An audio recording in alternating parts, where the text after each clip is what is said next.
నమస్తే. BRK న్యాయవేదిక phone in కార్యక్రమానికి స్వాగతం. సామాన్య ప్రజలు న్యాయం కోసం ప్రయత్నిస్తారు. కోర్టు ఫీజులు, లాయర్ ఖర్చులు పెట్టుకోలేని పరిస్థితిలో ఉంటారు. వారి కోసం ఖర్చు లేకుండా న్యాయ సలహా ఇవ్వాలనే మంచి ఆలోచనతో చేపట్టిందే బీఆర్కే న్యాయవేదిక. ఈరోజు అంశం చెక్ బౌన్స్ నుంచి తప్పించుకోవడం ఎలా. ఖాతాదారుడు తాను ఇచ్చిన చెక్ బౌన్స్ అయినప్పుడు ఎలాంటి సమస్యలు ఎదుర్కోవాల్సి ఉంటుంది, జైలు శిక్ష పడుతుందా, ఈ కేసుని ఎలా పరిష్కరించుకోవచ్చు, ఉచితంగా లేదా తక్కువ ఖర్చుతో న్యాయం ఎక్కడ పొందవచ్చు, ఇలా అన్ని రకాల న్యాయపరమైన సందేహాలకు సమాధానం పొందవచ్చు. స్క్రీన్పై కనబడుతున్న నంబర్కు ఫోన్ చేసి ఎలాంటి డౌట్స్ ఉన్నా లాయర్ గారితో మాట్లాడవచ్చు. ప్రస్తుతం మనతో స్టూడియోలో Telangana high court senior advocate CH Sudheer Kumar గారు ఉన్నారు. ముందుగా వారికి స్వాగతం పలుకుదాం. నమస్కారం సార్. నమస్తే సార్, ముందుగా చెక్ బౌన్స్ ఎందుకు అవుతుంది, దీనివల్ల ఎదురయ్యే సమస్యలు ఏంటి? చెక్ బౌన్స్ ఎందుకు అంటే మనము ఎవరి దగ్గర నుంచి అమౌంట్ తీసుకొని లేకుంటే మన చెక్ వాళ్ళకి సెక్యూరిటీగా కానీ ఇస్తే వాళ్ళు మనం అమౌంట్ ఇవ్వని పక్షాన వాళ్ళు చెక్ డిపాజిట్ చేస్తారు కోర్టులో. అప్పుడు కోర్టులో ఇది చెక్ డిపాజిట్ చేసిన తర్వాత బ్యాంక్ నుంచి మనకు ఇది లీగల్ నోటీస్ పంపిస్తాం వాళ్ళకి. మనం లీగల్ నోటీస్ మనం అడ్వకేట్ దగ్గరికి అప్రోచ్ అవుతే అడ్వకేట్ లీగల్ నోటీస్ పంపిస్తాడు. అడ్వకేట్ లీగల్ నోటీస్ పంపించిన 15 days లోపల అతను అమౌంట్ పే చేయాల్సిన అవసరం ఉంటుంది. అమౌంట్ 15 daysలో పే చేయకపోతే అప్పుడు మనం కోర్టుకు అప్రోచ్ అవుతే కోర్టు నుంచి అతనికి సమన్స్ అనేది కోర్టు వారు జారీ చేస్తారు. అయితే దీనికి సంబంధించి చట్టంలో ఏ సెక్షన్లు ఉన్నాయి, అవి ఏంటో చెప్తారు ఒకసారి? చెక్ బౌన్స్కి సంబంధించి మనకు 138 NI యాక్ట్ ఒకటే మాత్రమే ఉందన్నమాట. 420 జనరల్గా ఇది ఇంతకుముందు ఇంక్లూడ్ చేసేవాళ్ళు. ఇప్పుడు 420 చెక్ బౌన్స్కి అట్రాక్ట్ చేయడం లేదు. ఆ సర్కమ్స్టాన్సెస్ అన్నీ కూడా చూస్తారు. చెక్ బౌన్స్కి మాత్రం NI act, cheque bounce 138 NI యాక్టే మాత్రమే ఉంటుంది. ఓకే. ఇక నెగోషియబుల్ ఇన్స్ట్రుమెంట్ యాక్ట్ అని మీరు చెప్పారు కదా, 1881 చట్టం ప్రకారము దీనికి ఏ సాధనాలు ఉంటాయి? ఫస్ట్ ఇన్స్ట్రుమెంట్ చెక్ అనేది మనకు ఉండాల్సి ఉంటుంది. ఆ చెక్ ఇది బ్యాంక్లో డిపాజిట్ చేసిన తర్వాత అది బౌన్స్ కావడము, దాని తర్వాత నెక్స్ట్ ఒక లీగల్ నోటీస్ ఉంటుంది. మనము ఒక అడ్వకేట్ గారి దగ్గరికి అప్రోచ్ అవుతే అడ్వకేట్ గారు మనకు లీగల్ నోటీస్ పంపిస్తాడు.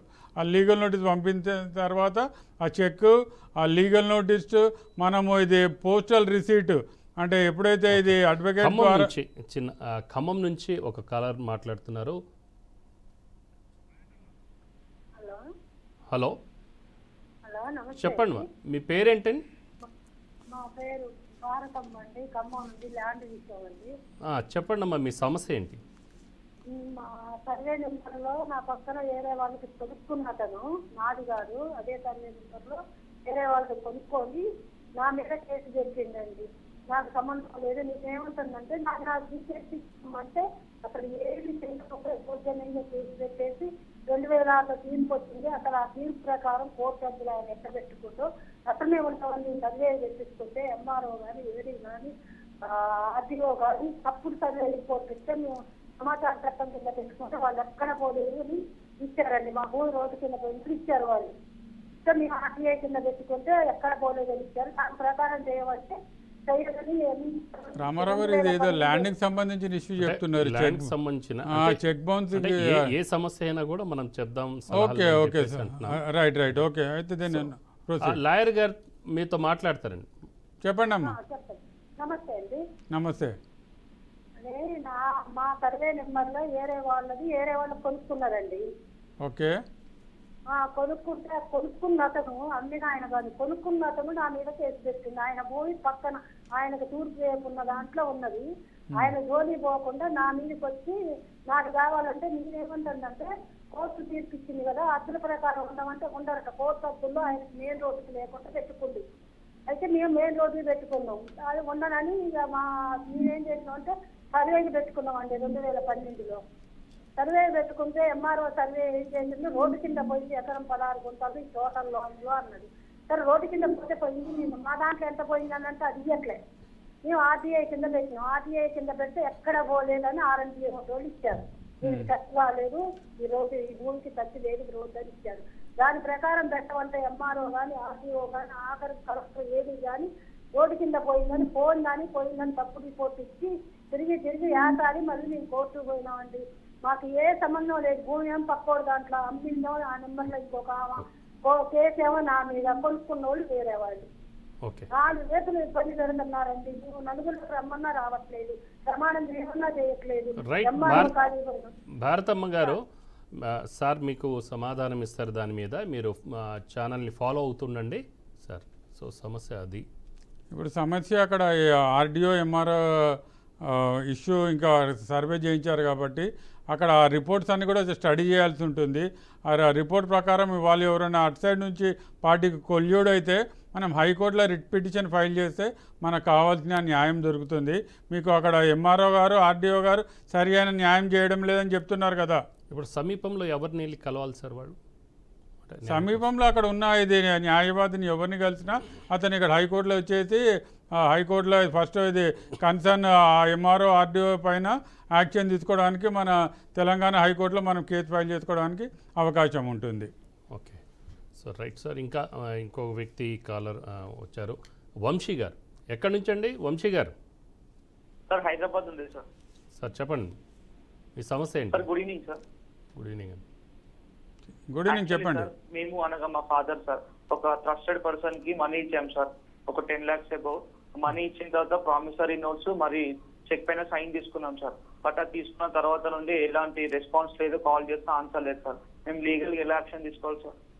మీరు ఆ చెక్ ప్రామిసరీ నోట్ ఇచ్చారు కాబట్టి అన్నీ కూడా అది ఫిలప్ కరెక్ట్ ఉన్నాయా లేదా చూసుకొని ఆ చెక్ని మీరు బ్యాంక్లో డిపాజిట్ చేయండి. ఓకే, బ్యాంక్లో డిపాజిట్ చేస్తే ఫండ్స్ ఇన్సఫిషియెంట్ అని బ్యాంక్ నుంచి మీకు ఎండోర్స్మెంట్ వస్తే అది తీసుకొని మీ దగ్గర ఉన్న అడ్వకేట్ దగ్గరికి వెళ్ళండి మీరు. ఓకే, అప్పుడు మీ అడ్వకేట్ ద్వారా అతనికి చెక్ బౌన్స్ నోటీస్ ఇచ్చేయండి, పంపించండి.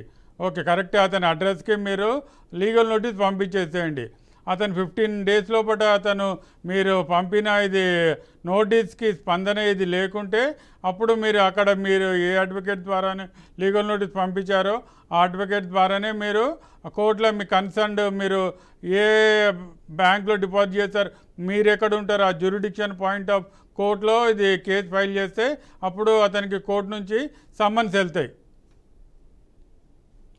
ఓకేనండి. అప్పుడు మీకు రావాల్సిన ఇది సమ్మన్స్ వెళ్ళిన తర్వాత అప్పుడు అతను కోర్టుకి అడ్వకేట్ ద్వారా హాజరవుతాడు. మీకు కావాల్సినది కోర్టు ద్వారా మీకు రావాల్సిన అమౌంట్ వస్తుంది, లేకుంటే అతను జైలుకి వెళ్ళే అవకాశం ఉంటుంది. ఓకే సార్, ఇప్పుడు ఎన్ఐ చట్టంలోని 138 సెక్షన్ ఉంది కదా, దాని ప్రకారం చూస్తే చెక్ బౌన్స్ అనేది ఇది సివిల్ వివాదమా లేకుంటే ఒక నేరంగా పరిగణించబడుతుందా? ఇది ఒక నేర అంటే క్రిమినల్ యాక్ట్ కిందకే వస్తుంది. ఈ చెక్ బౌన్స్ కేసెస్ అన్నీ కూడా క్రిమినల్ కోర్ట్స్లోనే ప్రాసిక్యూట్ అవుతుంటాయి. ఇది క్రిమినల్కి సంబంధించిన నేరమే అవుతుంది. ఇది సివిల్కి సంబంధించిన మనీ రికవరీ తోటి సివిల్ కోర్టులో సపరేట్గా ఫైల్ చేస్తుంటుంది. దానికి మనం కోర్టు ఫీజు కట్టాల్సి ఉంటుంది. దీనికి మనము ఎన్ఐ యాక్ట్ నెగోషియబుల్ ఇన్స్ట్రుమెంట్ యాక్ట్స్కి అడ్వకేట్ ఫీజే ఉంటుంది తప్ప దీనికి సపరేట్గా చెక్ అమౌంట్ ప్రకారము అమౌంట్ కట్టాల్సిన అవసరం అయితే ఉండదు. అంటే ఒక వ్యక్తి వేరే వ్యక్తి నుండి లేదా ఒక కంపెనీ నుండి తనకు రావాల్సిన డబ్బు కింద చెక్కును తీసుకున్నాడు అనుకుందాం. ఆ చెక్కు బ్యాంకులో డిపాజిట్ చేసినప్పుడు అది బౌన్స్ అయింది. ఇప్పుడు సదరు చెక్ బౌన్స్ అయిన ఖాతాదారుడు అంటే బాధితుడు ముందుగా చేయాల్సిన పని ఏంటి? ఇక ఎవరిని ఆశ్రయించాలి? న్యాయం కోసం ఆయన ఎక్కడికి వెళ్ళాలి? ఇక ఉచితంగా న్యాయం దొరికే అవకాశం ఉంది. అంటే కొంతమంది ఇప్పుడు పేదలు కూడా ఉంటారు, భరించలేని పరిస్థితుల్లో కూడా ఉంటారు.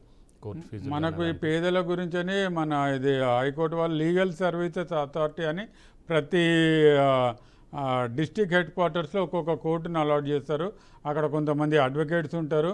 వాళ్ళని ద్వారా అప్రోచ్ అవుతే మనకు ఏమి అమౌంట్ ఫీజు తీసుకోకుండానే వాళ్ళ కేసెస్ అనేది త్రూ కోర్టు ద్వారా పరిష్కారం అవుతుంటాయి.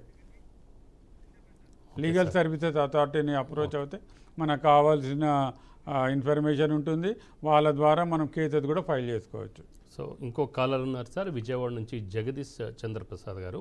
సో జగదీష్ చంద్రప్రసాద్ గారు చెప్పండి, మీ సమస్య ఏంటి? లాయర్ గారు ఉన్నారు, వారితో మాట్లాడండి. నమస్కారం సార్. నమస్తే. Good evening. నమస్కారం సార్. ఇది నాదొక చెక్ ఉందండి, ఒక 20,000 రూపాయలకి అప్పుకి. 20,000 రూపాయలు మామూలుగా ఖాళీ చెక్ మీద సంతకం పెట్టించుకుని ఇచ్చాను. అయితే దానికి ప్రామిసరీ నోట్ ఏమీ లేదు సార్. ఓకే. అంటే ఖాళీ చెక్ మీద ఫ్రెండ్షిప్ మీద ఒక 20,000 రూపాయలు నేను చెక్ మీద ఇచ్చాను అనమాట. ఓకే ఓకే అది ఒక 3 years అయింది, ఇంట్రెస్ట్ లేదు, ప్లస్ మనకి అప్పు ఇది తీర్చడం లేదు. ఓకే కానీ దాని మీద డేట్ లేదండి, దాని వెనకాల సంతకం ఉంది, చెక్ మీద కూడా సంతకం ఉంది. సరే, మీరు అతనికి ఇది అమౌంట్ ఇది ఫిలప్ చేసుకొని డేట్ లేదు కాబట్టి ఒకసారి అతనితో మాట్లాడండి. అతను చెప్పిన డేట్ ప్రకారం మీరు కోర్టులో ఫైల్ అంటే మీరు మరి అమౌంట్ ట్రాన్సాక్షన్ అప్పుడు ఎవరైనా ఉన్నారా, మీరు ఇద్దరే ఉన్నారా, సాక్షులు ఎవరు ఉన్నారా మీరు అమౌంట్ ఇచ్చినప్పుడు అతనికి? ఫ్రెండ్షిప్ లో ఇచ్చాము, ఆయన ఇంటికి వచ్చారు, ఇంటికి ఇచ్చాము అంతే. అంటే మీ ఫ్యామిలీ మెంబర్స్ అయితే ఉన్నారు కదా? అంటే ఫ్యామిలీ మెంబర్స్ కి పెద్దగా తెలియకపోవచ్చు. కాబట్టి అది అంటే ఇప్పుడు ఆ బటన్ అనేది అతని పైన ఉంటుంది. అతను మనకు చెక్ ఎందుకు ఇచ్చాడు అనే ఆ బటన్ అతని పైనే ఉంటుంది. అతను రిబ్యూట్ చేయాల్సిన అవసరం ఉంటుంది. మీరైతే బ్యాంకులో డిపాజిట్ చేసి అది మీరు కోర్టులో ఫస్ట్ అయితే మనము అడ్వకేట్ ద్వారా మీరు లీగల్ నోటీస్ పంపించేయండి, తదుపరి కోర్టులో ఫైల్ చేయండి. మీకు అది కోర్టు నుంచి సమన్ వస్తే ఎవరైనా సెటిల్మెంట్కే వస్తారు కదా, అమౌంట్ కూడా పెద్ద అమౌంట్ కాదని చెప్తున్నారు కాబట్టి మీకు అతను సెటిల్మెంట్కి వచ్చే అవకాశం ఉంటుంది. ఓకే సరే, ఇంకొక కాలర్ కూడా ఉన్నారు, సంతోష్ హైదరాబాద్ నుంచి. సంతోష్ గారు చెప్పండి, మీ సమస్య ఏంటి? లాయర్ గారు ఉన్నారు, వారితో మాట్లాడండి. నమస్కారం అండి, లాయర్ గారికి నమస్కారం. నమస్కారం అండి. సార్ నమస్తే అండి. అయితే ఇది హ్యాంజిబుల్ ప్రాపర్టీ ఉంది సార్. ఓకే, మా తాతగారు చనిపోయినాక తెలంగాణ ప్రాంతం టీవీ వాల్యూమ్ తగ్గించుకొని మాట్లాడతారా? టీవీ వాల్యూమ్ తగ్గించు సార్, మ్యూట్లో ఉంది. ఓకే ఓకే, అయితే మా తాతగారు చనిపోయిన తర్వాత మా పెద్దమైన పేరు మీద ప్రాపర్టీ బొట్టు వచ్చినాయి తెలంగాణ. ఓకే 1969 ఆ టైంలో అయిపోయినాక ఏమైపోయింది, తర్వాత ఓరల్ గా పార్టీషన్ చేసుకున్నారు మా ఫాదర్. ఓకే, ఓరల్ పార్టీషన్ అయిపోయింది. ఓరల్ పార్టీషన్ అయిపోయినాక రిమైనింగ్ ఇద్దరు అలానే చేసేస్తున్నారు, అమ్మేసుకున్నారు వాళ్ళు.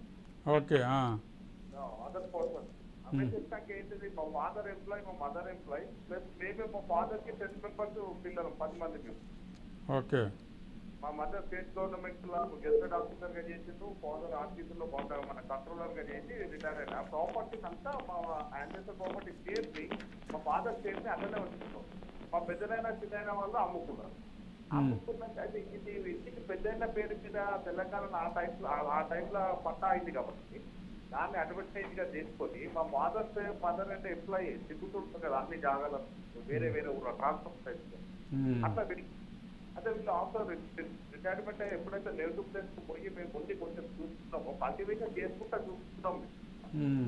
పౌలు వాళ్ళకి ఇచ్చేస్తాం, తర్వాత కల్టివేషన్ లోకి వచ్చి చేసుకుంటాము, మేము చేసేసుకుంటున్నాము. మాకు బ్యాంక్ లోన్ కానీ లేకపోతే వేరే దానికి పోవాల్సిన అవసరం లేదు, ఫైనాన్షియల్లీ బాగుంది. ఏదో కొంచెం మాకు ఇట్లా రిక్వైర్డ్ చూసుకోవాలి సార్ రికార్డ్ అని చెప్పి దేనికోసం అవసరం వచ్చింది. అంటే ఇంకా వెల్త్ కానీ మంచి అగ్రికల్చర్ మంచిగా చేద్దామని వచ్చేసే ముందు అప్పుడు రెవెన్యూ సైడ్ పోయినాం సార్. పోయినానికి ఏమైపోయిందంటే మాకు రికార్డ్ అంతకు కొన్ని 80s మంచిగా కన్స్ట్రక్షన్ వచ్చింది మా ఫాదర్ పేరు మాదంతా. దాని తర్వాత ఏమైతే ఈ 80s జంప్ అయిపోయింది, నా పేరే తీసేసేది. పంటకాలంలో తీసేసి కాలంలో తీసేసి మళ్ళా అంటే ఈ ఇష్యూ మా సబ్జెక్ట్ వచ్చినాక మేము రెజిస్ట్రేషన్ కోసం బిఫోర్ అప్లికేషన్ ఫైల్ చేసాం. Very good. ఫైల్ చేసాము, ఫైల్ చేసి ప్రాసెస్ అవుతున్నది. ఫైల్ ప్రాసెస్ అయిన లోపల ఈ ఎంక్వైరీ చేస్తుంది కదా సార్, లోకల్ అంతా చుట్టుపక్కల వాళ్ళని అంతా అడుగుతారు కదా వీళ్ళను. ఆ మూమెంట్ లో ఏం చేసేదంటే మా దగ్గర మా చిన్న వాళ్ళ దగ్గర ఉన్న ఒక వ్యక్తి ఏం చేసిందంటే మా పెద్దనైన పేరు రికార్డ్ లో వస్తుంది కదా పట్టాదారు కాలం అయినతో ఒక ఫేక్ డాక్యుమెంట్ క్రియేట్ చేసాడు, రిజిస్టర్ చేసి చేసుకొని ఏం చేసిండు మా పొజిషన్ లోకి వచ్చేసి మన ఏమంటారు ఎక్స్పార్టీ చేసుకొని మా పొజిషన్ లోకి వచ్చి మా పైన మా బౌండరీ చేసి మా పెద్దనైనతో ఒక డాక్యుమెంట్ రిజిస్టర్ డాక్యుమెంట్ చేపించేసుకొని మేము కల్టివేషన్ చేసిన మా పొజిషన్ లో వచ్చేసేసిండే రిజిస్టర్ చేస్తాం. మాకు తెలియదు, మేము నెక్స్ట్ డే మార్నింగ్ పోయి కల్టివేషన్ మేము ఇట్లా కూర్చున్న మొత్తం క్లీన్ చేసి సంవత్సరంలో లేదు. అరే ఇదే అంటే పొజిషన్ గొడవడేసరికి పోలీసులు వచ్చేసి ఆయనకి ఇంజక్షన్ ఉంది, ఇంజక్షన్ వచ్చేసింది అని చెప్పేసి ఓకే. ఇంకేమన్నా ఉంటే అడ్వకేట్ పోయి తెచ్చుకోండి అని చెప్పేసి. సరే అని చెప్పేసి మేము ఆ రెక్టిఫికేషన్ అయ్యేసరికి మాకు ఒక 6-7 months పట్టింది. అంటే వీళ్ళు ప్రెజర్ వేసి అంత పొలిటికల్ గా ఫైనాన్స్ గా అంత ప్రెజర్ వేసి అది కాకుండా రెవెన్యూ మేనేజ్ చేసి ఈ లోపల అయితే మాకు ప్రాసెస్ కానీ 6-7 months పట్టింది. మాకు రెక్టిఫికేషన్ చేసి సర్వే చేసి మాకు టైటిల్ డీడీ పాస్బుక్ ఇచ్చేసారు. ఇదంతా వచ్చేసాక మేము మళ్ళీ డిక్లరేషన్ ఆఫ్ టైటిల్ వేసి వెరీ గుడ్. వాళ్ళేమో ఇంజక్షన్ వేసిండు ఆయనే, మేము డిక్లరేషన్ ఆఫ్ టైటిల్ సూట్ వేసినాము. టైటిల్ సూట్ వేసి మా పెద్దనైనా మా చిన్నైనను ప్లస్ ఎవరైతే థర్డ్ పర్సన్ ఇన్వాల్వ్ అవుతున్నాడో ఆయన ముగ్గురిని పార్టీ చేసేసి వేసేసాం. వేసి ఇదంతా నడుస్తున్నారు సార్. బై మిస్టేక్ అది ఎట్లయితే మన తెలియదు కానీ మాకు వ్యతిరేకంగా కింది కోర్టులో మాకు వ్యతిరేకంగా ఆర్డర్ వచ్చింది. అంటే మీరు కంటెస్ట్ మీరు లోవర్ కోర్టులో కంటెస్ట్ చేయలేదా? మీరు లోయర్ కోర్టులో కాంటెస్ట్ చేసినాం సార్. అయితే కొన్ని సబ్జెక్టులు వాళ్ళు తీసుకోలేదో తెలియదు, మరి అడ్వకేట్ డిఫాల్ట్ అది ఏమో తెలియదు. అయితే మాకు వ్యతిరేకంగా ఆర్డర్ వచ్చింది. ఆర్డర్ వచ్చినాక మళ్ళీ ఇప్పుడు అప్పీల్ నడుస్తున్నది. అప్పీల్ చుట్టూ మన పెద్ద కోర్టులో నడుస్తున్నది, అక్కడ డిస్ట్రిక్ట్ కోర్టులో నడుస్తున్నది. ఎక్కడ ఇది? ఇది కరీంనగర్ మన Peddapalli sir. Okay okay okay okay. పెద్దపల్లిలో అంతకుముందు జూనియర్ సివిల్ జడ్జి దగ్గర ఉండే, junior civil judge senior civil జడ్జికి ట్రాన్స్ఫర్ అయింది. సీనియర్ సివిల్ జడ్జి దగ్గరికి వెళ్ళి ఇప్పుడు డిస్ట్రిక్ట్ అలా వచ్చే అవకాశం ఉందా సార్? అంటే ఇప్పుడు మనం సరైన డాక్యుమెంట్స్ ప్రొడ్యూస్ చేయకపోతే వాళ్ళకి వచ్చే అవకాశం ఉంటుంది. కానీ వీళ్ళు ఇది అక్కడ పర్ఫెక్ట్గా ఇది అక్కడ వేరే కోర్టులో డిక్లరేషన్ సూట్ పెండింగ్ ఉంది కదా అని ఇది రెండింటిని క్లబ్ చేసుకుంటూ ప్యారలల్గా ఇది కేసెస్ ప్రొసీడ్ అవుతే కరెక్ట్గా బాగుండేది.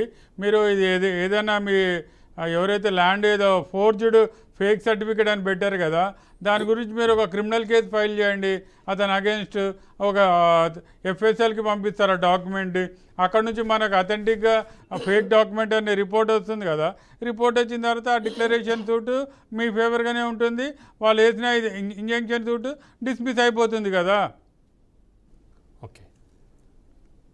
సో సార్ హలో, ఇంకో కాలర్ ఉన్నారు సార్, ప్రదీప్ కుమార్ గారు ఎక్కడి నుంచి కాల్ చేస్తున్నారో, మీ సమస్య ఏంటో లాయర్ గారితో మాట్లాడు. ఓకే, హైదరాబాద్ నుంచి ప్రదీప్ కుమార్ సార్. చెప్పండి. గుడ్ ఈవినింగ్ ప్రదీప్ గారు, చెప్పండి. Hello, good evening sir. Pradeep గారు కొద్దిగా మీ టీవీ వాల్యూమ్ తగ్గిస్తారా? మ్యూట్లో పెట్టుకోండి టీవీ. సార్, నేను ఒక లేడీకి కొద్దిగా అమౌంట్ ఇచ్చాను సార్.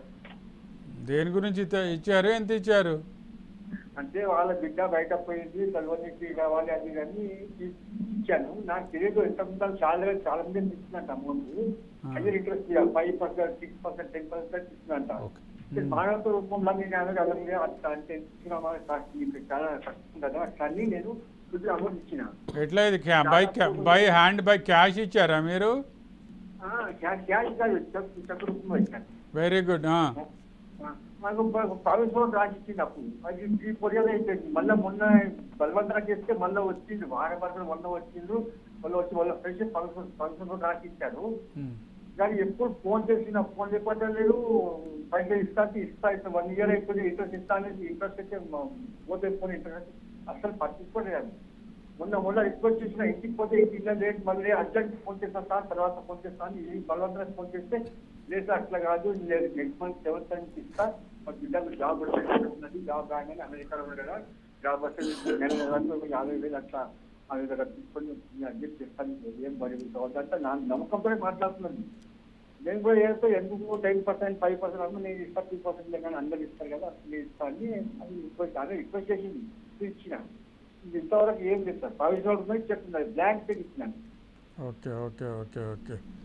మనము అంటే తెలియని వాళ్ళకు అసలు ఇంట్రెస్ట్గా ఇస్తామన్న కాన్సెప్టే తీసేయాలి. బాగా తెలిసిన వాళ్ళకి ఆ హ్యాండ్ లోన్ ఇవ్వచ్చు మనం, కానీ ఇది ఎవరితో మనకు ఇంట్రెస్ట్ వస్తుందని ఇవ్వకూడదు. అంటే మీరు వాళ్ళు పిల్లలు అమెరికాకి వెళ్ళడానికి సహాయం చేశారు, దానికి మిమ్మల్ని అప్రిషియేట్ చేస్తాం. కానీ మీరు ఇచ్చేటప్పుడు తగు జాగ్రత్తలు తీసుకోవాలి.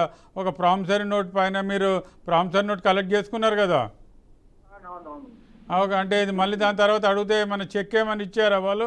అంటే ఈ టైంలో ఇస్తామని పోస్ట్ డేటెడ్ చెక్ అలా ఏమని ఇచ్చారా? Okay okay okay okay. మరి అప్పుడు మీరు ఇది బ్లాంక్ చెక్ మనము ఎంత అమౌంట్గా అదే అమౌంట్ ఫిలప్ చేసుకొని పెట్టుకోవాల్సి ఉంటుంది. బ్లాంక్ చెక్ మనము తీసుకుంటే మళ్ళీ ఇది కేసు మనకు వీగిపోయే అవకాశం ఉంటుంది.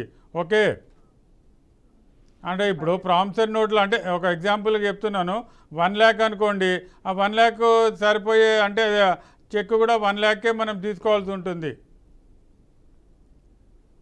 ఓకే, దాదాపు మరి నేను ఇచ్చింది 5 lakhs దాకా ఇచ్చాను సార్. అవును, అది మీరు ఆ 5 lakhs మీరు వాళ్ళ ఇంటి ఏదైనా ఒక వాళ్ళ పేరు మీద ఇల్లు ఉంటే ఆ ఇంటి పైన అటాచ్మెంట్కి వెళ్ళవచ్చు, సివిల్ సూట్ వేయచ్చు. ఆ 5 lakhs చెక్ ఉంది కదా, ఆ 5 lakhs డిపాజిట్ చేయండి మీరు కోర్టులో. ఇది చెక్ మీద అమౌంట్ ఏమి రాయలేదు సార్, బ్లాంక్ ఇచ్చింది. అదే మీరు ఆ 5 lakhs ఫిలప్ చేసి ఆ 5 lakhs ఫిలప్ చేసి మీరు ఇది మీకు రావాల్సిన అమౌంట్ గురించి మీరు బ్యాంక్లో డిపాజిట్ చేయండి. బ్యాంక్లో డిపాజిట్ చేసిన తర్వాత చెక్ బౌన్స్ నోటీస్ పంపించేసేయండి. అక్కడ మీకు ఇంట్రెస్ట్తో సహా ఇది అక్కడ కంపెన్సేషన్ వస్తుంది. మీరు మనీ రికవరీ చేస్తే మీకు ఇంట్రెస్ట్తో సహా మీరు ఎంత అమౌంట్ 2%, 1.5 అది ఆ ఇంట్రెస్ట్ కూడా కోర్టుకు సివిల్ కోర్టు క్యాలిక్యులేట్ చేసి మీకు అమౌంట్స్ వస్తాయి. చెక్ తీసుకున్నా సార్ మీ దగ్గర ఏంటండి అమౌంట్ ఎంత ప్రామిసరీ రాసిచ్చింది అమౌంట్ కూడా చెక్ తీసుకోను నేను. అంతే కదా, మీకు ప్రామిసరీ నోటుకి సరిపోయే అమౌంటే తీసుకోండి మీరు. ఓకే, ఎంత అమౌంట్ అయితే మీకు ఇచ్చారో అది తీసుకోండి. మళ్ళీ దాని గురించి వాళ్ళు వచ్చిన తర్వాత అక్కడ మీ అడ్వకేట్ ద్వారా వాళ్ళ అడ్వకేట్ ద్వారా ఒకటి సెటిల్మెంట్ మీకు రావాల్సిన ఇంట్రెస్ట్ అమౌంట్ ఎంత ఉందో అది క్యాలిక్యులేట్ చేసి తీసుకోండి.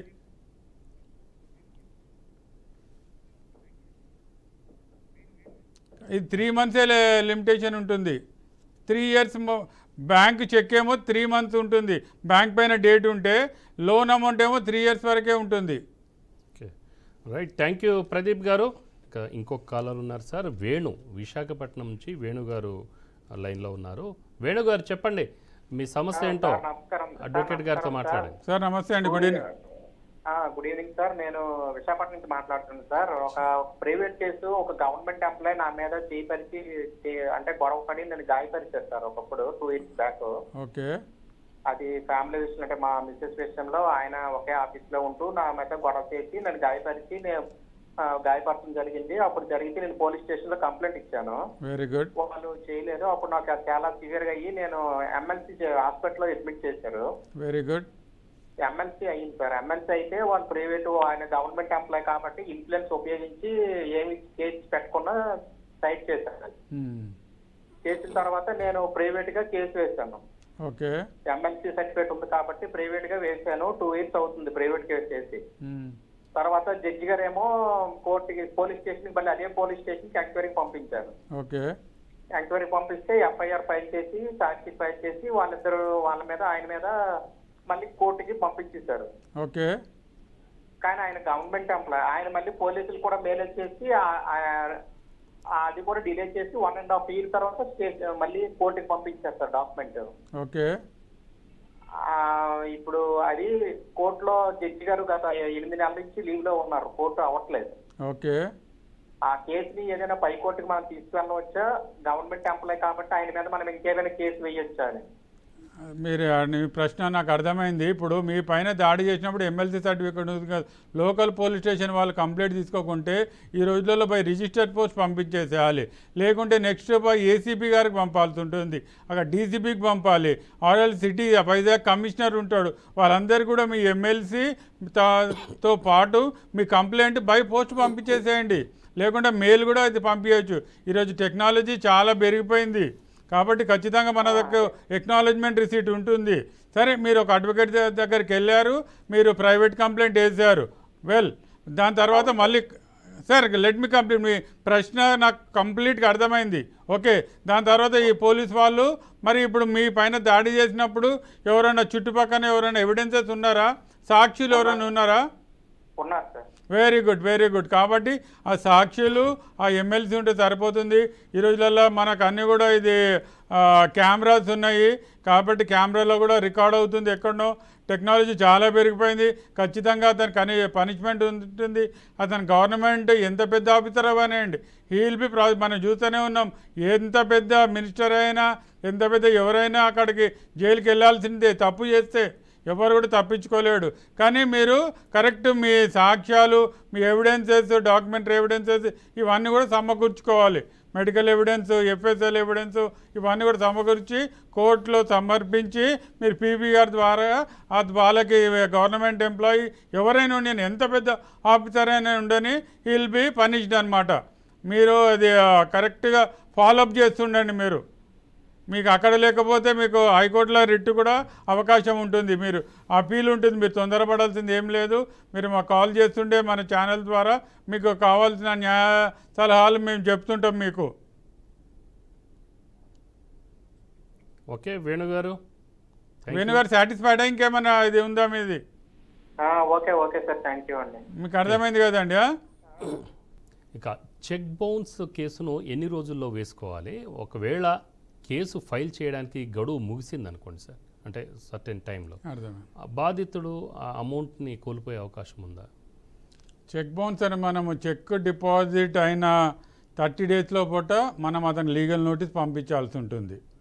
30 days లోపట మనం 15 days లోపట అతను పేమెంట్ చేయమని మనం 30 days వరకు మనకు టైం ఉంటుంది. ఆ 30 days లోపట మనము లీగల్ నోటీస్ అతనికి పంపించాల్సి ఉంటుంది. అతను దాన్ని 15 days లోపల పేమెంట్ చేయమని అతనికి ఆ లీగల్ నోటీస్లో మనం మెన్షన్ చేస్తాము. దాని తర్వాత మళ్ళీ ఇంకొక 30 days మనకు కోర్టులో ఫైల్ చేసుకోవడానికి అవకాశం ఉంటుంది. ఆ 30 days తర్వాత కూడా మనము ఫైల్ చేయలేకపోతే అప్పుడు మనం కండోన్ డీలే కింద మనము కోర్టులో ఫైల్ చేసుకోవచ్చు. కానీ అది వెంటనే నంబర్ అవ్వదు. మళ్ళీ అతనికి మనం ఎందుకు కోర్టులో కేసు డిలే ఫైల్ చేస్తున్నాం అనేసి మనం కోర్టుకి సంజాయిషి చేయాల్సిన అవసరం ఉంటుందన్నమాట. సార్ ఆనంద్ రాజు గారు ఫ్రమ్ కోదాడ నుంచి మాట్లాడుతున్నారు. సార్ చెప్పండి ఆనంద్ రాజు గారు, మీ సమస్య ఏంటో చెప్పండి, లాయర్ గారితో మాట్లాడండి. సార్ గుడ్ ఈవినింగ్ సార్, అక్కడ ఉన్న పెద్దలందరికీ, రామారావు గారికి, అడ్వకేట్ గారికి గుడ్ ఈవినింగ్ అండి. సార్ మేము సార్ అన్నయ్య నేను బోత్ ఆర్ గవర్నమెంట్ టీచర్స్. అయితే నాకు డిఫరెన్స్ 6 నెలల మధ్యలో 6 నెలల గ్యాప్ ఉన్నట్టుగా స్టడీ సర్టిఫికెట్ల మీద, మెమోల మీద డేట్స్ ఉన్నాయి సార్. 6 నెలలకే అన్నట ఎట్లా పుడతారు? దీన్ని మనం మళ్ళీ అన్నయ్య కంటే నేనే 6 నెలలుగా ఆ సర్టిఫికెట్ లో డేట్స్ ఉన్నాయి సార్. మరి దానివల్ల నాకు 4 సంవత్సరాలు దాదాపు తేడా వస్తుంది. మరి ఆ యొక్క డేట్ ఆఫ్ బర్త్ ని మార్చడానికి చాలా అవకాశాలు ఉన్నాయి సార్. అన్నయ్య కంటే నేనే ముందు ఉన్నట్టుగా, నేనే రిటైర్ ముందు ఒక 6 నెలలు. దీనికి సొల్యూషన్ అంటే మీరేం చేస్తారండి ఆనంద్ గారు? నేను గవర్నమెంట్ టీచర్ సార్. మీరు అన్నదమ్ముళ్ళు ఇద్దరు గవర్నమెంట్ టీచర్. 6 months తేడాలో పుట్టినట్టుకు ఉంది, అది సాధ్యం కాదు సార్ అనేది సమస్య. సో దానివల్ల ఇద్దరు కూడా టీచర్సే, కానీ ఈయన ముందు రిటైర్మెంట్ పొందే అవకాశం కనబడుతుంది. సో దీన్ని ఎలాగా పరిష్కరించుకోవాలి అనేది అడుగుతున్నారు. మీరు ఇది అంటే మీరు ఏ హాస్పిటల్ అయితే ఇది అంటే మీది బర్త్ అయిందో ఆ రికార్డ్స్ ప్రకారము మళ్ళీ మీరు ఒక అఫిడేవిట్స్ ద్వారా కన్సర్న్ ఎంఆర్ఓకి, కన్సర్న్ కలెక్టర్కి అది పెడితే అవి మార్చేది అవకాశం ఉంటుంది. కానీ మీరు హాస్పిటల్ నుంచి సరైన డాక్యుమెంట్స్ ప్రొడ్యూస్ చేయాల్సిన అవసరం ఉంటుంది. మీరు కానీ మీ బ్రదర్ కానీ ఏ హాస్పిటల్లో మీది బర్త్ సర్టిఫికేట్ ఎక్కడుందో, లేకుంటే అప్పుడున్న ఇది డాక్టర్ ఏదన్నా, కానీ ఇప్పుడు అది మీకు ఇచ్చిన డాక్టర్ ఇప్పటివరకు ఉండడం చాలా కష్టము. కానీ హాస్పిటల్ రికార్డ్స్ ప్రకారము మీరు అవి సబ్మిట్ చేస్తే ఖచ్చితంగా మీ ఇద్దరిది ప్రకారము అది మనము కలెక్టర్ గారి ద్వారా, ఎంఆర్ఓ ద్వారా అవుతుంది. లేకుంటే మీరు ఒక కలెక్టర్కి వీళ్ళకి అక్కడ కూడా జరగకపోతే హైకోర్టులో మీరు కేసు ఫైల్ చేసుకుంటే హైకోర్టు నుంచి మీకు సరైన న్యాయం దొరుకుతుంది. వెంకట్ చెప్పండి సార్. వాస్తవంగా నాది 1971 67 అని పడ్డది. అప్పుడు నార్మల్ హాస్పిటల్ ఏం లేదు కాబట్టి ఆ సర్టిఫికెట్ లో అవైలబుల్ కాదు. మరి దానికి ఏమైనా పాజిబుల్ ఉందా సార్? అన్నయ్య గారు కూడా 67 పుట్టినట్టుగా, నేను 1967 పుట్టినట్టుగా, ఇద్దరే ఒకే సంవత్సరం ఉన్నట్టు. అదే మరి ఇప్పుడు ఆ టైంలో జరిగినట్టు ఇప్పుడు మీది బర్త్ ప్లేస్ ఎక్కడండి? మరి ఇప్పుడు అక్కడ ఇది ఏదో అప్పుడున్న పెద్ద మనుషులు అదేదైనా చిన్న హాస్పిటలా, అక్కడ ఏమైనా రికార్డ్స్ అవైలబిలిటీ ఉంటే ప్రయత్నం చేయండి. మీరు అదే మీకున్న స్కూల్లో ఎప్పుడు జాయిన్ అయ్యారు, ఏ ఇయర్ ఏదో స్కూల్లో జాయిన్ అయి ఉంటారు కదా. స్కూల్లోనే తప్పేశారు సార్ వాళ్ళు. అదే మరి ఇప్పుడు ఫస్ట్ ఒకరు జాయిన్ అయి ఉంటారు, తర్వాత ఒకరు జాయిన్ అయి ఉంటారు కదా సార్. మరి ఇప్పుడు ఆ 10th క్లాస్ కూడా మనకు 15 years ఉంటేనే ఎలిజిబిలిటీ వస్తుంది కదా. అప్పటికే నాకు 20 years ఉన్నాయి సార్. మీరు 5 years తర్వాత మీరు 10th కంప్లీట్ చేశారా? అంటే మీరు 15 + 5 20 yearsకి 10th కంప్లీట్ చేశారా? అన్నట్టుగా ఉంది సార్ దాంట్లో. అన్నట్టు ఉంటే సరిపోతుంది కదా మరికి. మీకు ఆ టైంలో మరి మీ అప్పుడు మనకైతే పాత రేషన్ కార్డ్స్ ఉండేటివి, మనం ఫ్యామిలీ మెంబర్స్ అందరితో పాటు మనకు రేషన్ కార్డ్స్లో ఒక 50 years బ్యాక్ అయితే నాకు గుర్తున్నంత వరకు రేషన్ కార్డ్స్ ఉండేది మనకి. ఆ పాత అది మీ పేరెంట్స్కి సంబంధించిన ఏదో ఒక రికార్డు ఉంటుంది. మరి మీది బారసాల కానీ ఏదైనా ఫంక్షన్, ఏదైనా చిన్న అదే ప్రోగ్రామ్, అక్కడ ఆ డేట్స్ అవన్నీ కూడా తీసుకొని వచ్చి మీరు సబ్మిట్ చేస్తే మీరు అక్కడ కలెక్టర్ గారికి ఇవ్వండి, మళ్ళీ తర్వాత హైకోర్టుకి సబ్మిట్ చేయండి, అక్కడ మీకు న్యాయం వస్తుంది. సార్ అంటే జాబ్ వచ్చి 28 years సార్ కంప్లీట్ అయింది, ఇప్పుడు పాజిబుల్ అవుతుంది. నాకు అర్థమైందండి, మీది అర్థమైంది. మీరు ఇది కన్సర్న్ కలెక్టర్ గారికి ఒక రిప్రజెంటేషన్ ఇవ్వండి. ఓకే, దాని తర్వాత హైకోర్టులో రిట్లా ఫైల్ చేయండి. మీరు చెప్పిన వాస్తవాలు అన్నీ కూడా మీకు సరిపోయే ఎవిడెన్సెస్ సపోర్ట్ చేస్తే మీకు హైకోర్టులో న్యాయం దొరుకుతుంది మీకు. ఓకే, థ్యాంక్ యూ ఆనంద్ గారు. సో సార్ ఇంకొక కాలర్ ఉన్నారు, వెంకట్ గారు హైదరాబాద్ నుంచి. వెంకట్ గారు చెప్పండి మీ సమస్య ఏంటో. Good evening sir. Good evening అండి. Hello, good evening sir. నేను నాకు తెలిసిన ఒక ఫ్రెండ్ సార్, క్యాంపస్ లో ఉంటాను నేను. ఓకే. అయితే 5 lakhs ఇచ్చింది సార్, అతనికి అది 5 lakhs ఇచ్చిన. ఇస్తే ఆయన ఏం చేసిందంటే 1 year వేస్తూ నాకు 5 lakhs ఇంట్రెస్ట్ ఇచ్చింది సార్. ఓకే. ఇచ్చి తర్వాత నాకు అత్యవసరం అంటే 3,50,000 నాకు ఇచ్చింది సార్. నా 5 lakhs మళ్ళీ 3 లక్షల మళ్ళీ 3.5 lakhs మీరు ఇచ్చారా, అతను ఇచ్చాడు? అర్థమైంది సార్. కాదండి, ఇప్పుడు మీరు 5 lakhs మీ ఫ్రెండ్కి ఇచ్చారు, అతను మీకు కొన్ని రోజులు ఇంట్రెస్ట్ ఇచ్చాడు, దాని తర్వాత మళ్ళీ 3.5 lakhs మీ దగ్గర నుంచి తీసుకున్నాడు అతను? నాకు ఇచ్చింది 5 lakhs 3.5 ఇచ్చి నా లాక్స్. ఓకే, అర్థమైందండి. ఓకే. అయితే 150 పోతే నేను ఏమన్నంటే నాకు నా డబ్బులు నాకు ఇవ్వంటే నేను ఇచ్చాను అని చెక్ రాసింది. ఐపీసీ చెక్ రాసింది సార్. రాసిన తర్వాత 1,50,000 చెక్ ఇంతవరకు ఫోన్ రెస్పాన్స్ లేదు, డబ్బులు ఇవ్వలేదు. ఏమన్నా అడిగితే ఏమంటుందంటే నేను ఇంట్రెస్ట్ కి నీ డబ్బులు ఇచ్చేది సరిపోయి నేను నీకు ఇచ్చే పని లేదు, నువ్వేం చేసుకుంటూ చేసుకో అని వాళ్ళ నాన్న గ్రూప్ 1 ఆపేశారు సార్ ఇక్కడ నల్గొండలోని గోల్గిరి అనుకుంటా. నువ్వు ఏం చేసుకుంటూ చేసుకో, నేను ఇయ్యనని ఫోన్ స్విచ్ ఆఫ్ చేసింది సార్. నేనేం చేయాలి సార్ దానికి? 100% చెక్ మీ దగ్గర ఉంది కాబట్టి మీరు క్లియర్గా చెప్పండి. 5 లక్షలకి సరిపోయే ఎన్ని టర్మ్ ఎంత ఇంట్రెస్ట్ ఇచ్చాడో అది క్యాలిక్యులేట్ చేసి ఒక స్టేట్మెంట్ ప్రిపేర్ చేయండి. ఇంట్రెస్ట్ ఇచ్చింది ఇంత, నువ్వు బ్యాలెన్స్ ఇవ్వాల్సింది 1.5 lakh. ఆ 1.5 lakh సరిపోయి చెక్ ఇచ్చావు కాబట్టి నువ్వు లయబుల్ అని మీ అడ్వకేట్ ద్వారా అతనికి లీగల్ నోటీస్ పంపించేసేయండి. అదే మీరు కోర్టులో ఫైల్ చేయండి. మీరు ఫైల్ చేసే స్టేట్మెంట్ బట్టి ఖచ్చితంగా అతనికి పనిష్మెంట్ ఉంటుంది, అతను తప్పించుకోలేడు. మీరు అది మీ ఫ్యాక్ట్స్ అన్నీ కూడా మీ లీగల్ నోటీస్లో కంప్లైంట్లో పర్ఫెక్ట్గా ఇది డ్రాఫ్ట్ చేయించండి, ఖచ్చితంగా మీకు న్యాయం దొరుకుతుంది. మీరు తొందరపడాల్సిన అవసరమేం లేదు. కానీ ఒక లిమిటేషన్ ఉంటుంది మనకు, అంటే లాస్ట్ పేమెంట్ నుంచి 3 years లోపలనే మనం అతనికి నోటీస్ పంపించాల్సి ఉంటుంది. ఓకే, సో వెంకట్ గారు థ్యాంక్ యూ సార్. ఇక మరో క్వశ్చన్ ఏంటంటే సార్, చెక్ ఇచ్చిన వ్యక్తిపై కేసు పెట్టినప్పుడు అతను కోర్టు వాయిదాలకు రాలేదనుకోండి, అతను ఏ విధంగా రప్పించగలుగుతాం? మనం ఎవరిపైన అయితే కేసు ఫైల్ చేస్తామో కోర్టు ద్వారానే సమన్స్ అతనికి వెళ్తుంది. సమన్స్కి అతని ఇంటికి వెళ్తుంది అంటే మన కోర్టు నుంచి చేసిన స్టాంపు వాళ్ళేది రిజిస్టర్ పోస్ట్ పంపిస్తారు. అతని కోర్టుకి సమన్ అందిన తర్వాత కూడా అతను అటెండ్ అయ్యి, లేకుంటే ఏదైనా అడ్వకేట్ ద్వారా అతను వకాలత్ ఫైల్ చేయకపోతే అతను మళ్ళీ ఇంకొక ఛాన్స్ ఇచ్చేసిన తర్వాత అతనికి ఎన్బిడబ్ల్యూ వారెంట్ ఇష్యూ అవుతుంది. బెయిలబుల్ వారెంట్స్ ఉంటాయి, ఎన్బిడబ్ల్యూ వారెంట్స్ ఉంటాయి. వారెంట్ ఉంటే ఆ వారెంట్ తీసుకొని మనం కన్సర్న్ జ్యూరిడిక్షన్ పోలీస్ స్టేషన్కి వెళ్తే పోలీసు వాళ్ళు అతన్ని అరెస్ట్ చేసి మళ్ళీ జడ్జి గారికి ముందు సబ్మిట్ చేస్తారు అతన్ని. సార్ ఉమామహేశ్వరరావు గారు గుంటూరు నుంచి కాల్ చేస్తున్నారు. ఉమామహేశ్వరరావు గారు చెప్పండి మీ సమస్య ఏంటి? నమస్తే అండి, లాయర్ గారితో చెప్పండి మీ సమస్య. నమస్తే సార్. నమస్తే ఉమామహేశ్వర్ గారు. నేను టీచర్ సార్. సార్ చెప్పండి. నేను ఒక 5 lakhs క్యాష్ ఫిజికల్ గా ఒక వ్యక్తికి ఇచ్చానండి. అతను ఇటలీ వెళ్తున్నాడంటేను. ఎంత అమౌంట్ ఇచ్చారు sir? 5 lakhs sir. Okay sir. వాళ్ళు ఒక చెక్ ఇచ్చారండి నాకు. ఓకే. ఏది ఒక 3 months లోనే మీకు ఇచ్చేస్తామండి, కౌంటర్ గ్యారంటీ చూపించుకోవటానికి, అకౌంట్ గ్యారంటీ చూపించుకోవటానికి అని చెప్పారు. ఓకే. ఇచ్చాను. ఓకే. ఇప్పుడు 4 years అయినా వాళ్ళు అసలు ఏం మాట్లాడలేదు సార్. సార్ ఇప్పుడు మనం అంటే ఇంకా నాకు రికార్డెడ్ ఎవిడెన్స్ ఓన్లీ వాళ్ళు నాకు చెక్ ఇవ్వడమే నా దగ్గర ఉంది, నా దగ్గర ఇంకేమీ లేదు. చెక్ ఇచ్చేటప్పుడు రాసిన లెటర్ అవుతుంది అంతే. అలా నెంబర్ కలిగిన చెక్ మీకు ఇట్లా ఈ సందర్భంలో ఇస్తున్నానని రాసిన ఒక లెటర్ ఉంది అంతే. సార్ ఆ లెటర్ పైన డేట్ ఉందా సార్? ఉందండి సార్. మీరు ఇంత అదే మీరు ఒక టీచర్ సార్, మీరు ఒక మీకు తెలిసిన స్టూడెంట్స్ ఎవరు అడ్వకేట్ ఉంటారు సార్.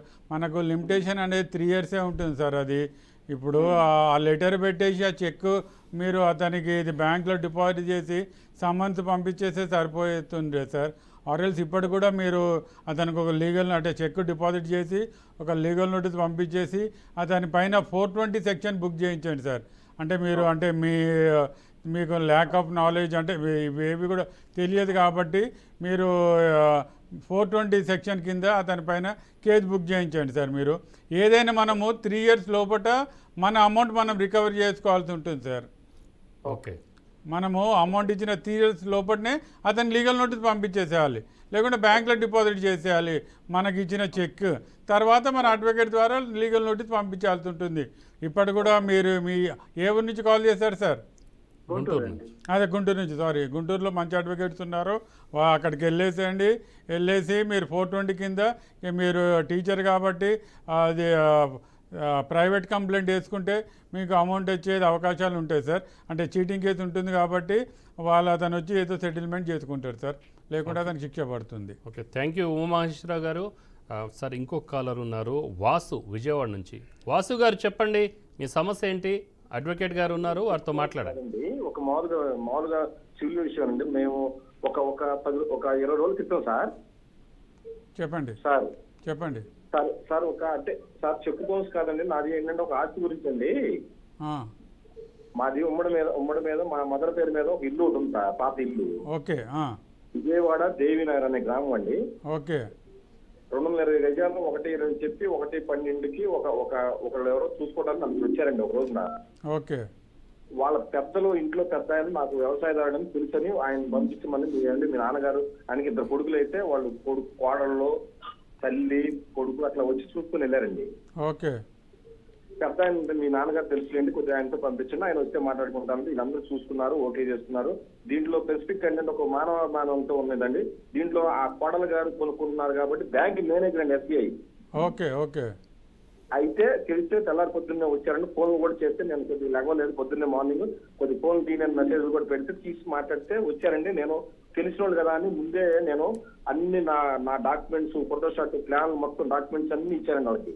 ఓకే. ఓన్లీ అసలు ఏం మాట్లాడుకున్నా ఏం తీసుకోరా, అన్ని చూసుకున్న తర్వాతే రండి, మీరు అన్ని మాట్లాడుకున్న తర్వాతే రండి, దానికి ఇష్టమైతేనే రేట్ మాట్లాడుకుందాం అనుకుంటే అన్ని సిద్ధమయ్యి లోన్కి వెళ్ళి మాట్లాడుకొని అన్ని ఒక బ్యాంక్ మేనేజర్ అండి లేడీ. Okay sir. అన్ని చూసుకున్న తర్వాతే వచ్చిన తర్వాత తెల్లారి మార్నింగ్ నెక్స్ట్ డే 1 day వచ్చి ఒక పెద్ద మనిషిని తీసుకొని పెద్ద ఆయన వచ్చి అడ్వాన్స్ 1:20 చెప్తే 1:30 చెప్తే 1:20 లోపల మేము ఇవ్వాలని చెప్తే 1:12 రోజుల్లో రీషేక్ అని చెప్పారండి. Okay sir. అప్పుడు ఏమైనా అగ్రిమెంట్ రాసుకున్నారా మీరు? బలవంతంగా 1,200 రూపాయలు ఇచ్చి రేపు పొద్దున్నే అగ్రిమెంట్ కడతామని 1,204 రూపాయలు సెంటిమెంట్ అని చేతులు పెట్టేసి వెళ్ళిపోయారండి. ఓకే. ఆ రోజు నుంచి ఈ నెల 8వ తారీఖు అయితే 20వ తారీఖు రీషేక్ చేసుకునేటట్టండి వాళ్ళ ఒప్పందం. ఓకే.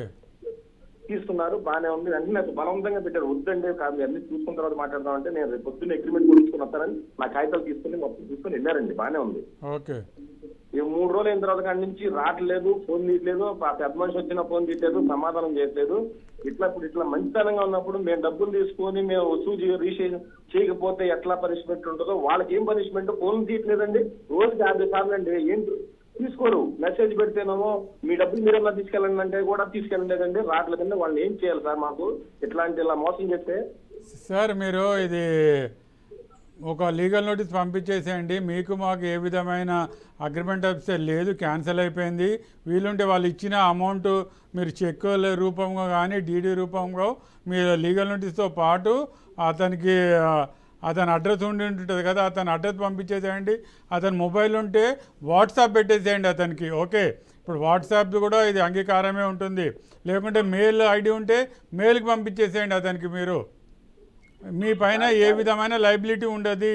మీరు అతను తీసుకున్న అమౌంట్కి రిటర్న్ చేసి పంపించేసేయండి.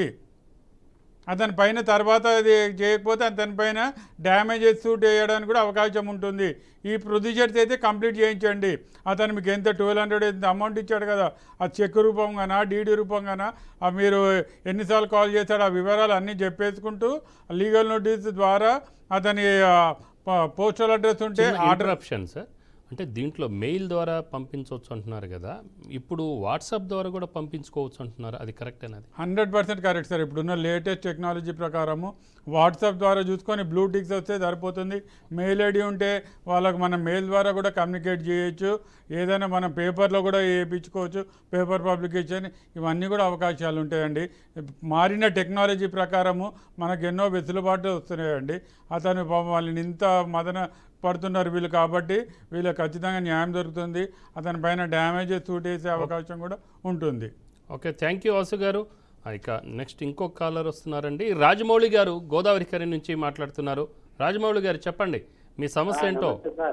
నమస్తే సార్, నేను రాజమౌళి. నమస్తే రాజమౌళి గారు. నేను రియల్ ఎస్టేట్ దగ్గర ఒక 7 గుంటల జాగా తీసుకున్నా సార్. రియల్ ఎస్టేట్ అంటే ఎక్కడ, ఏ ఊర్లో సార్? గోదావరికని. గోదావరి గారు, వెరీ గుడ్. రామగుండం. అవును, ఐడియా ఉందండి, ఐడియా ఉందండి. అయితే నేను 77లో తీసుకున్నా సార్. 77 1977లో తీసుకున్నారు. అమ్మో, ఓకే. కొన్నారా మీరు? కొన్నా, రిజిస్ట్రేషన్ కూడా చేయించుకున్నా సార్. Very good. అయితే నేను అందరికైతే 4 గుంటలు 87లో అమ్మినా సార్. Okay, right. వాళ్ళకి కూడా రిజిస్ట్రేషన్ చేసిన, వాళ్ళు కూడా ఇల్లు కట్టుకున్నారు, బిల్డింగ్లు కట్టుకున్నారు. Very okay. అయితే నేను నా పరిస్థితి, ఆడపిల్లలు ఉన్నారు కాబట్టి పరిస్థితి బాగలేక నేను ఉద్యోగం రిటైర్ అయిన తర్వాత కట్టుకుందామని 3 గుంటలు ఉంచుకున్నా సార్. ఓకే. ఆ 3 గుంటలకు 3 దిక్కుల రోడ్లు సార్ రాసిచ్చి ఉన్నారు. రిజిస్ట్రేషన్ లో 3 దిక్కుల రోడ్లు. ఓకే. అయితే 96లో అతను నాకు అమ్మిన వచ్చిండు. వచ్చి ఒక మనిషి నుంచి పెద్ద లొల్లి అయిపోయింది, నీది కాదు ఇది నాది అది అని కొలత ప్రకారం నాకు ఇవి మిగిలితో తీసుకో అని చెప్పిన. రోడ్ ఎక్కి పెట్టి తీసుకో అని చెప్పిన. నాకు అవసరం 1 ఇంచు కూడా అవసరం లేదని చెప్పిన. చెప్పిన వినకుండా ఒక గుండాన్ని తీసుకొచ్చి ఉంచిండు సార్ దాంట్లో సరకరేసి. ఎప్పుడు? 96లో గుండాన్ని తీసుకొచ్చి ఉంచి కోర్టులో కేసు వేసిండు నా మీద. Okay okay. రేకు తడకలు పోయి చిన్నగా గోడలు పెట్టి రేకులు వేసుకున్నాడు. ఓకే. పోలీస్ స్టేషన్ పోయినా చెప్పుకుంటే పోలీసు వాళ్ళు వచ్చి చూసిండ్రు. ఎవడు కూడా వీడికి రావాల్సిన జాగ్రత్త నుంచి కోర్టులో కేసున్నది కదా అని అన్నాడు. ఓకే. అందువల్ల నేను సపరేట్ ఊకున్నా సార్. ఊకుంటే కోర్టులో కేసు నడుస్తాను సార్. ఓకే. అప్పటి నుంచి 96 నుంచి వెళ్ళి 2000 వరకు పెద్ద కోర్టుల నడిచింది సార్. ఓకే. ఆ 2 కోర్టులు కూడా పెద్ద 2 కోర్టులు కూడా డిస్మిస్ చేసినాయి. మీ ఫేవర్కి వచ్చాయా? కేసు డిస్మిస్ చేసింది వాదను. అదే వాళ్ళేసిన ఇది డిస్మిస్ అయింది కాబట్టి మీ ఫేవర్కి వచ్చినట్టే కదా? నాకు ఫేవర్ వచ్చినట్టే. Yes yes yes, congratulations. అయితే మళ్ళా అప్పీల్కి పోయింది సార్. ఓకే. మళ్ళీ గోదావరి కల్లా కొత్త కోర్టు అయింది సార్. అవును, 2001లో. అవును. అయితే అక్కడికి మీరు అక్కడ ఖర్చు చేయించుకోండి అప్పీల్ చేసి అక్కడికి పంపించారు కోర్టు. ఓకే.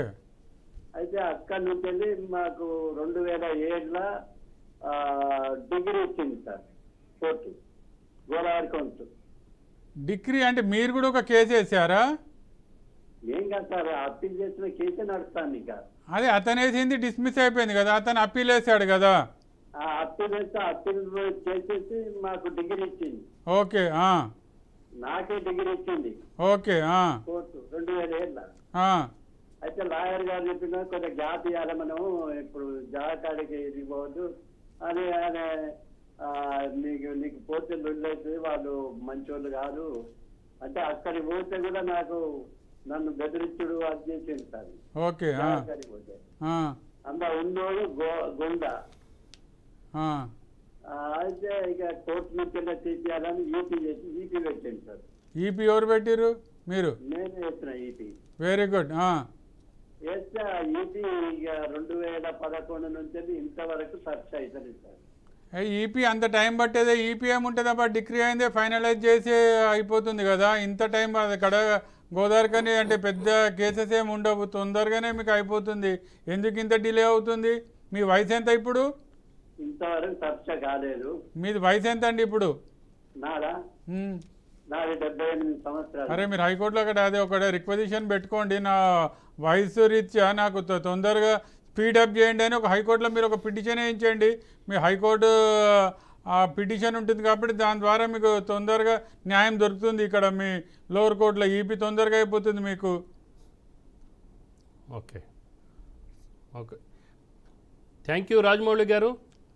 సో చూశారు కదా, ఈరోజు న్యాయవేదిక కార్యక్రమంలో చెక్ బౌన్స్ వల్ల ఎదురయ్యే సమస్యలు, వాటిని ఎలా పరిష్కరించుకోవచ్చు అనేది న్యాయవేదిక కార్యక్రమానికి వచ్చి మా బీఆర్కే న్యూస్ వీక్షకులకు కావలసిన సమాచారం అందించినందుకు ధన్యవాదాలు సార్. ధన్యవాదాలు.